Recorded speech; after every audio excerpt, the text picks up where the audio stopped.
ಎಲ್ಲ ವೀಕ್ಷಕರಿಗೆ ನನ್ನ ನಮಸ್ಕಾರಗಳು. ನಮ್ಮ ತಂದೆ ದಡಸುಗೂರು ಫಾರಂನಲ್ಲಿ TADC ಫಾರಂನಲ್ಲಿ ಕಾಯಂ ಕೂಲಿ ಕೆಲಸದಾಗಿ ಕೆಲಸ ಮಾಡ್ತಿದ್ರು.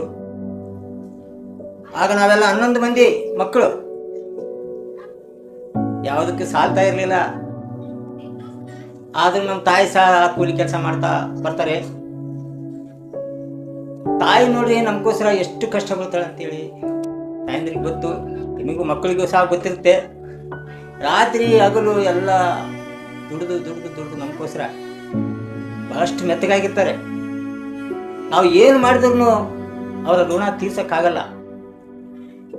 ಇಲ್ಲಿ ಕೇಳ್ರಿ, ತಂದೆ ತಾಯಿ ಮತ್ತೆ ಹುಟ್ಟಿ ಬರೋಕ್ಕೆ ಸಾಧ್ಯ ಇಲ್ಲ. ಕತ್ತೆ ಕರಿಕೆನ ತಿಂದು ಸಾಯ್ತಂತೆ, ಕರಿಕೆ ಮಾತ್ರ ಸಾಯಲ್ಲ. ಅದಕ್ಕಾಗಿ ಹೇಳ್ತೀನಿ, ಮತ್ತೆ ಹುಟ್ಟಿ ಬರೋದಕ್ಕೆ ನಾವು ಕರಿಕೆ ಅಲ್ಲ, ನಮ್ಮ ತಂದೆ ತಾಯಿನ ಪ್ರೀತಿಸ್ಬೇಕಂತ ನಾನು ಹೇಳಕ್ಕೆ ಇಷ್ಟಪಡ್ತೀನಿ. ತಂದೆ ತಾಯಿನ ಪ್ರೀತಿಸ್ರಿ, ಬೇಸ್ ನೋಡ್ರಿ, ಅವರಿಗೆ ಆರೈಕೆ ಮಾಡ್ರಿ. ಯಾವ ಕಾರಣಕ್ಕೂ ಮನಸ್ಸು ನೋಯಿಸ್ಬೇಡ್ರಿ, ಮನಸ್ಸು ಮುರಿಬೇಡ್ರಿ.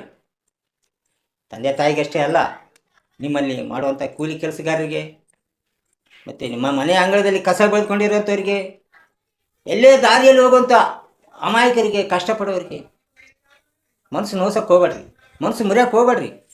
ನಾನು ಇಷ್ಟೇ, ಯಾರು ಮನಸ್ಸು ಮುರಿಯುವಂಥವ್ರು ಅವರು ಒಳ್ಳೆಯವರಲ್ಲ, ಅವರು ಕೆಟ್ಟರಂತ ಹೇಳೋಕ್ಕೆ ಇಷ್ಟಪಡ್ತೀವಿ.